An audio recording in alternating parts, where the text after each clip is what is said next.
Hey guys, and welcome back to The Legend of Zelda Majora's Mask. I'm ZeldaMaster, and in this episode, we're going to be taking on Stone Tower Temple. Let's get started.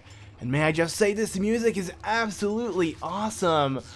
But alright, okay, so as you can tell, we got a freaking real bomb chew running around, and I want him dead as soon as possible. I don't know how I'm going to dispose of him, but as you can tell, my magic meter is blue, because in the last episode we got the Chateau Romani, which gave us infinite magic by drinking it for the remainder of these 3 days, and it's just super duper helpful, and hopefully I can pick up some arrows from one of these enemies, because I actually really need it to progress throughout this temple. So yes, please, there we go. Alright, I guess we'll start off by actually, is he gone? What? How real? Oh, there you are.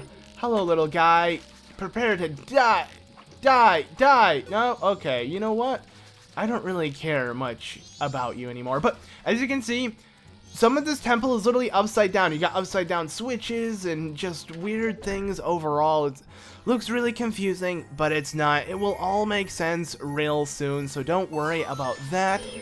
You kind of want to have this bomb chew disposed of so he doesn't knock you off as you try to pick up this chest, which I believe is our very first stray fairy within the temple. So 14 to go, and they won't be that hard to actually find. They're actually pretty easy to obtain within this temple, at least in my opinion. But in this room here, we got some more real bomb chews we should get rid of. So I'm going to go ahead and just block with my shield and kill him. I mean, I could have the stone mask on and not even have to worry about them, but I don't want to do that. I'll just kill him off.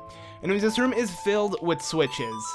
You gotta have them all weighed down with their weight, so we're gonna have to summon frickin' a bunch of shells of our corpses in different forms. So we're gonna play the Elegy of Emptiness quite a bit within this room as well, something I don't necessarily mind, but like I said, it may get a little repetitive if you do it so often, but whatever.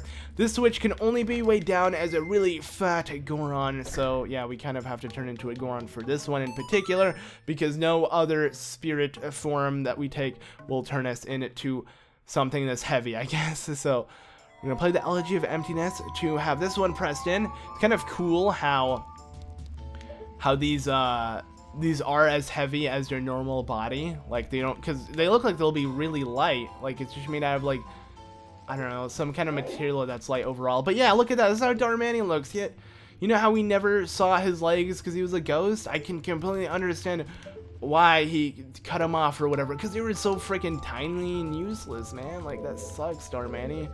Seriously does. But yeah, I don't know if he necessarily had legs that small, but I'm assuming he did, because it's supposed to take form of him rather than us and our big legs that Link has. But anyways, this wall here bullied me in high school, so I'm gonna go ahead and beat it up by exploding on it, and now have access to this part of the room, which holds 2 small crates.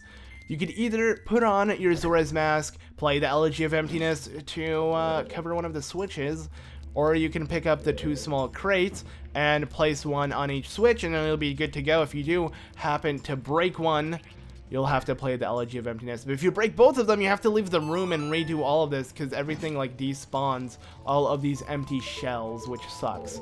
So don't do that. That's my advice to you guys, but go ahead and whoops, I completely forgot I had this on. I was trying to do the spin attack there, but whatever. I do want to actually explode again, so let's wait for this to recharge. I'm just going to spam the B button the second it's back. Come on. Please. Alright, there we go. And I want to blast this floor. As you can tell, it's gray, and just by blasting it, you'll have access to a different room. There were stairs that lead you down here. You can take these stairs if you want to make your way down here, but I thought this was more efficient just by falling into the hole we exploded, so we can have light come into this room. And now that there is light within this room, we'll be able to continue on by removing this sun block. And yeah, it sounds weird saying sunblock, because you think of legit like sunscreen that you add on your body to prevent yourself to get, you know, burnt from the sun, but no, it's just legit sunblock. It's just a sunblock, I guess. Here's our second stray fairy. It took a while to get, but it's whatever. Like I said, don't worry about them. They'll be easy to find, so yeah. Anyways, here we have some Armos. we're gonna want to lead him over here. If you could explode here, that'd be fantastic. Is he not? Oh, okay. Explode, my friend, please. There you go. Let's hit this one too. Oh, no, no, no, no, no. Okay, there you go. He's gonna explode. So let's go ahead and have him head over here. Alright, so never mind. I was hoping I could have them all explode on each other, but they are not really good at following me. Regardless, you gotta kill them all to continue on here, because a chest will appear once they are all dead. And it's kind of weird playing in such a dark room. I mean, I guess because it is nighttime, and the day and night cycle does affect this temple, because it's taken outside. It's kind of nice. I guess we're gonna see how the temple looks during the day within its second half, because it will take us more than another 6 hours to complete this temple, at least in game time, of course, not actual time. But here we got the dungeon map, also a small key, but the dungeon map is actually super important within this temple, like the only temple within the game where I find myself using it quite a bit. So it's a good thing we actually picked up the dungeon map for once. For once, I'm actually being honest when I say that. So yeah, must be a record. What I really love about this temple, though, is the fact that you have to reuse all of your masks. Now, obviously, we didn't enter this temple with a new mask that gave us access to certain things. We're just reusing old masks of old spirits to, you know, like swim in the water, or we're gonna find certain areas that we can use a Decker flower for, or as you can tell, you know, walk in lava as a Goron. So I find that really cool. Anyways, as you saw, the Dexy hand there launched me up on this platform. It's pretty much like the only way you can get up, so you want to have the Dexy hand do that, and then pick up, I believe, that small key we just picked up, as well as hit the switch. Sadly, we do not have access to the switch, or this chest that the switch activated now, but we'll have access to it soon. Anyways, we're gonna continue through here, ignore that switch, we can't do anything about that, and head all the way down here. Now, I want to be careful because there are some spiky mines that will explode on impact, and here's another upside down chest, or, you know, just an upside down chest that we can't do anything about. Once again, it will make sense soon, but not now, which sucks, but whatever. Anyways, up here, we're gonna find a room that is locked that we can head through, but I'm gonna ignore that for now because, well, first off, actually, before I even decide to shine light at this mirror, and as you can tell, yes, there is sunlight coming from the dark night. I have no idea how that works. I guess moonlight, not sunlight, but it will give you access to shoot light through the mirror shield and do some pretty cool puzzles. What I want to do here is hit this switch with a fire arrow that will have another chest appear upside down, like. Doesn't make much sense now, but it will later, like I said before, so yeah. Anyways, I'm gonna go ahead and, I think that was a freaking real bomb chew just suicided, but as you can tell, I was charging this mirror with light, because when you do shine light at the mirror, it will absorb the light for a short period of time, and then it will start shooting its own light, so you want to quickly run to it, and then use it from that direction, and as you saw, it was able to remove that sunblock. And now I can pick up, I believe, the compass. Yes. Also, in here will take us back to the entrance room. And this is why I did not head through this door at first. I took the one that was on the far left. Because, you know, there would have been a sunblock blocking the way, and you can only remove it from this side of the room. But now that we have the compass, we're going to go ahead and make our way into this locked door room. And oh geez, you guys remember these? That rhymed. It was honestly unintentional, but oops, I accidentally paused again. Yeah, these weird discs remind me of the discs within the Snowhead Temple. You just want to knock them out with your Goron mask, and here you're gonna find freaking black bows. So annoying. Honestly, you know what? I'm just gonna take out my stone mask because they're not gonna bother fighting me if I have them on. I just don't want to fight them. Light this sun in particular, because all the other ones are going to be useless, and you'll get yourself a chest that holds a stray fairy. Also, another stray fairy can be located here. So we're going to go ahead and charge up this mirror. I apologize. For some reason I had to burp. I didn't eat anything all day, but whatever. We want to charge this mirror up for a little bit so we can open up this area that also holds a sunblock blocking it. Yeah, I can't get used to saying sunblock. I don't know, it just sounds weird, but whatever. And here I believe also has a stray fairy. So our fourth stray fairy? No, our third, but our fourth will be right here. So 2 stray fairies in one room, really easy to pick up. Not bad. Like I said, they're almost pretty much on your way throughout the temple. It's not hard to find at all, which is really nice. But yeah, once again, we have to go ahead and charge this mirror so we can charge that mirror. I gotta quickly do it. Okay, keep charging. No, it stopped charging. Yeah, it's too little. You gotta charge it for a good amount if you really want to get anything done here. So I kind of suggest not having yourself angled like I am, because the second you let go of the analog stick, Link will be facing the wrong way. So there we go. This is a lot better. Just standing still, shining my shield at it, and now we can easily shine it at this sunblock. And goodbye, my friend. Now we have access to this room. So not bad at all.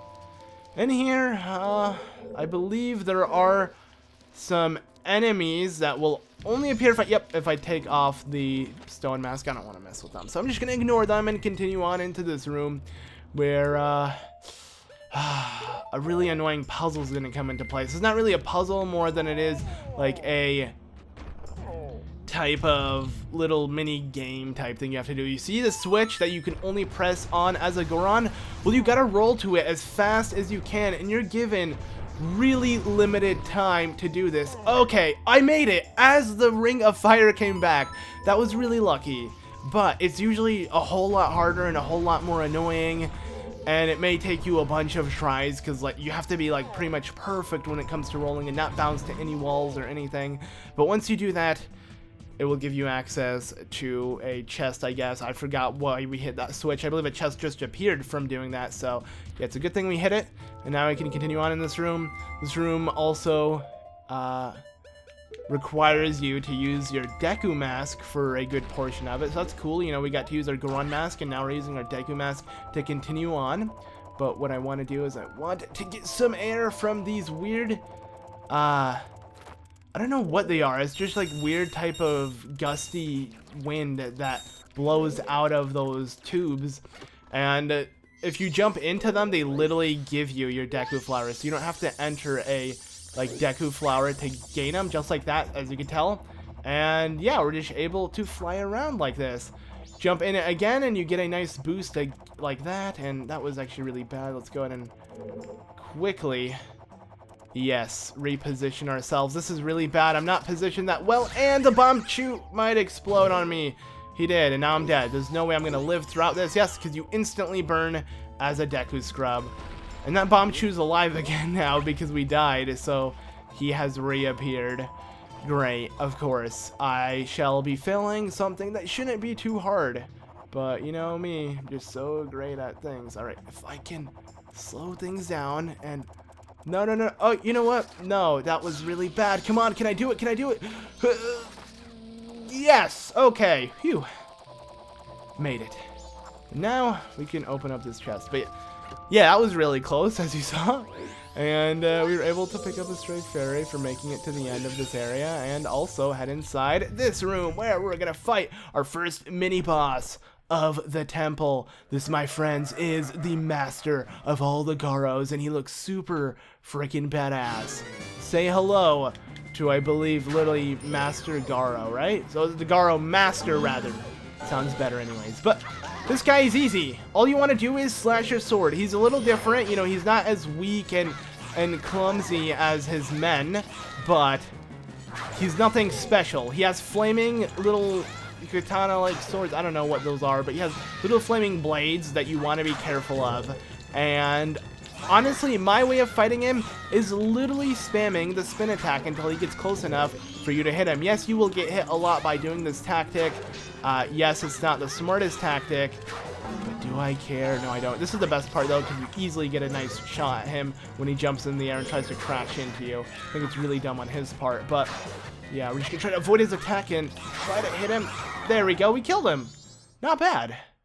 So, to think that I could be defeated, although my rival, you were spectacular, I shall take my bow by opening my heart and revealing my wisdom.